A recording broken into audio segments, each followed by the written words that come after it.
On m'a dit, tu es dans l'erreur.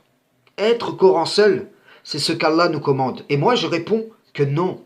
Allah nous commande d'être muslimine et pas Coran seul.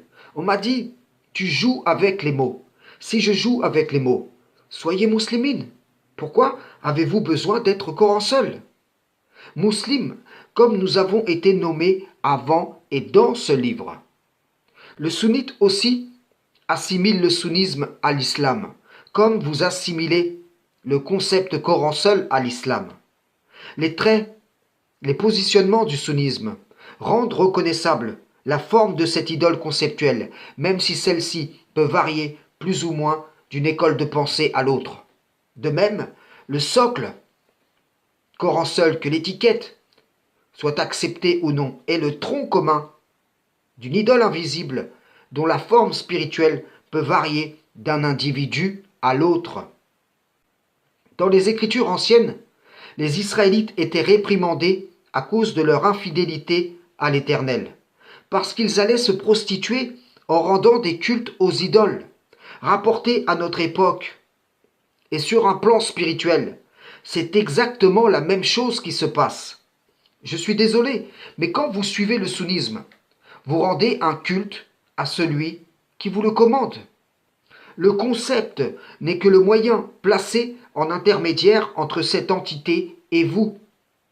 C'est exactement pareil via le concept Coran seul, même si ceux qui y adhèrent prétendent n'avoir aucun intermédiaire entre eux et Allah.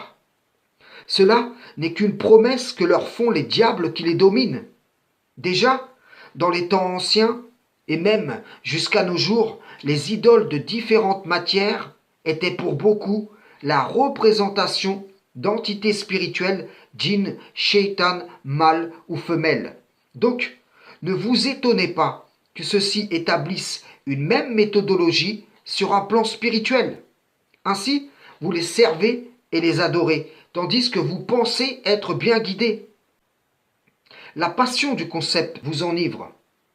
Et pour beaucoup, cela devient une addiction, telle la prostituée que le proxénète va tenir par une drogue ou une autre. Ces entités sont des mafias spirituelles, des organisations qui se concurrencent sur le boulevard de l'information. Ils y placent leurs employés pour diffuser leurs concepts, et c'est cela même qui se passe sur les réseaux. Et les adhérents à ces concepts sont à l'unanimité persuadés de lutter pour que la cause d'Allah triomphe. Alors qu'en vérité, une idole, par le biais du concept, est devenue leur divinité. Frères et sœurs en islam, salam, shalom.